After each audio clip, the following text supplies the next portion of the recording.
નમસ્કાર, the orbit affair ચેનલમાં આપનું સ્વાગત છે. આજે ગુજરાતનો સાંસ્કૃતિક વારસો તેનો એ ટોપિક લઈને આવ્યા છે. તેના ઇમ્પોર્ટન્ટ MCQ આજે આપણે ડિસ્કસ કરીશું. આજે એના બે ટોપિક નૃત્ય અને લોકવાદ્યને કવર કરવાની કોશિશ કરવામાં આવી છે. નૃત્ય કરતી યુવતીની કાંસ્ય પ્રતિમા ક્યાંથી મળી આવી છે? હડપ્પા. નૃત્યનો પ્રથમ ઉલ્લેખ કોના દ્વારા થયો અને ક્યાં જોવા મળે છે? નૃત્યનો પ્રથમ ઉલ્લેખ બ્રહ્મા દ્વારા થયો અને નાટ્યવેદમાં જોવા મળે છે. કોણે નાટ્યશાસ્ત્રમાં નાટકના એક અભિન્ન અંગ તરીકે નૃત્યને વર્ણવ્યું છે? ભરત મુનિ. નૃત્યને 3 ઘટકોમાં વિભાજિત કરે છે. કયા કયા? નૃત, નાટ્ય અને નૃત્ય. નૃત્યના 2 સ્વરૂપ કયા કયા છે? લાસ્ય અને તાંડવ. લાસ્ય નૃત્યની શરૂઆત કોના દ્વારા થઈ? દેવી પાર્વતી. રૌદ્ર નૃત્ય કરનાર લોકોને રુદ્ર કહેવાય છે અને તાંડવ નૃત્ય કરનાર લોકોને નટરાજ કહેવાય છે. રસના કેટલા પ્રકાર છે? 9 અને ભાવ પણ 9 જ છે. નાટ્યશાસ્ત્રમાં કુલ કેટલી મુદ્રાનો ઉલ્લેખ છે? નાટ્યશાસ્ત્રમાં 108 મુદ્રાનો ઉલ્લેખ છે. કઈ નૃત્ય શૈલીને સંગીત નાટક અકાદમી દ્વારા શાસ્ત્રીય નૃત્યની સૂચિમાં જોડવામાં આવ્યું છે? 2015માં સત્રિયા.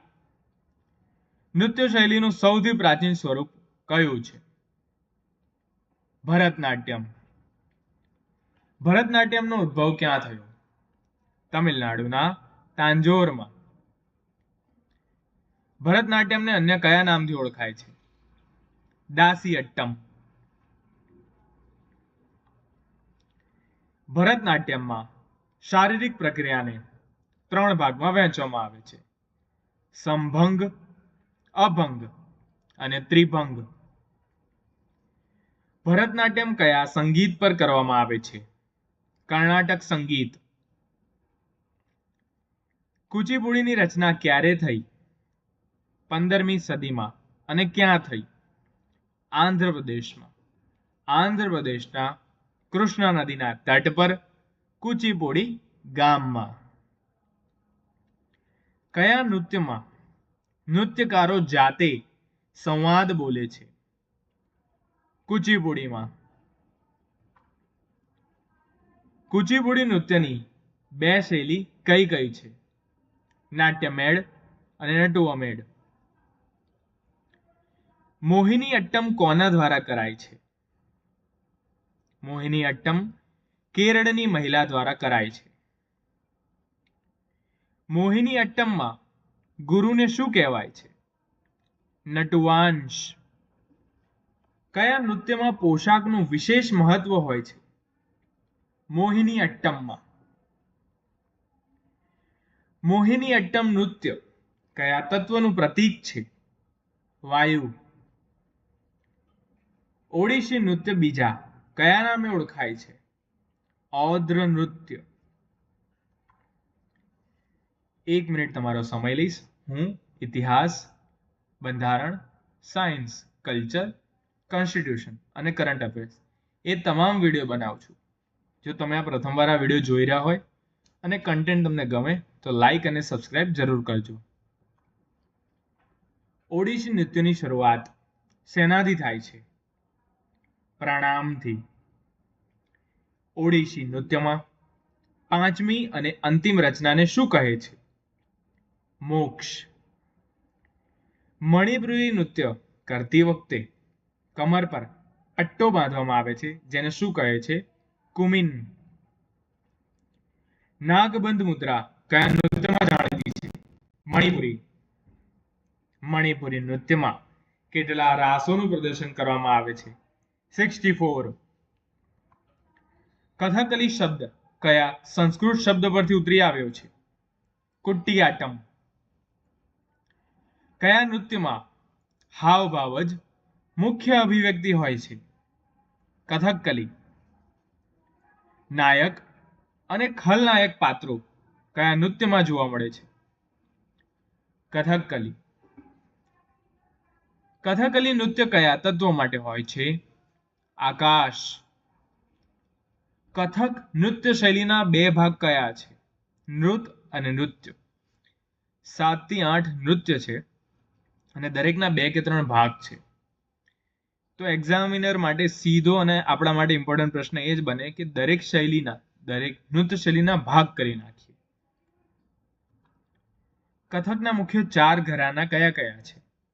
લખનઉ ઘરાના, જયપુર ઘરાના, બનારસ ઘરાના અને રાયગઢ ઘરાના.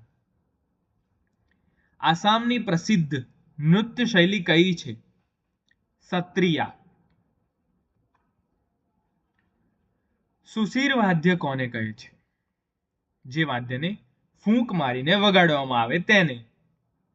ઘોઘોના, તુંગમરી અને પુંગી કેવા વાદ્યો છે? સુશીર વાદ્ય.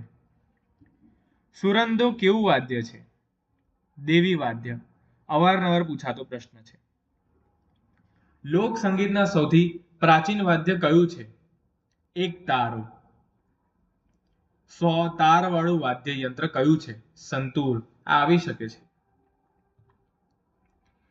સારંગીનું પ્રાચીન નામ શું છે? સારીનદા. અવનાદ વાદ્ય એટલે શું? જેમના મુખ પર ચામડું મઢેલું હોય તે. પખવાજ કેટલા મુખી વાદ્ય છે? 2 મુખી. કરતાલ શેનો પ્રકાર છે? મંજીરાનો. ચોઘડિયું તે શું છે? અહીંયા એક્ઝામિનર આ પ્રશ્ન પૂછી શકે છે કારણ કે ચોઘડિયું એ માસ સાથે પણ કનેક્ટેડ છે. ચોઘડિયું એક પ્રકારનું નગારું છે. બાજુમાં જોઈ શકો છો. ઉત્તર ભારતનું અવનાદ વાદ્ય કયું છે? ઢોલક. દક્ષિણ ભારતનું અવનાદ વાદ્ય કયું છે? મૃદંગ. તબલા કઈ ભાષાનો શબ્દ છે? અરબી. તબલામાં જોડી હોય છે 2ની. તેમાં જમણા તબલાને તબલું અને ડાબાને બાયુ કહે છે. કયું આફ્રિકી વાદ્ય ફેમસ છે? બોંગો. નગારાને અન્ય કયા નામે ઓળખાય છે? દુદંભી. કેરળનું પ્રમુખ અવનાદ વાદ્ય કયું છે? તબિલ. ગાંધર્વ મહાવિદ્યાલયની સ્થાપના કોણે કરી? પંડિત વિષ્ણુ દિગંબર.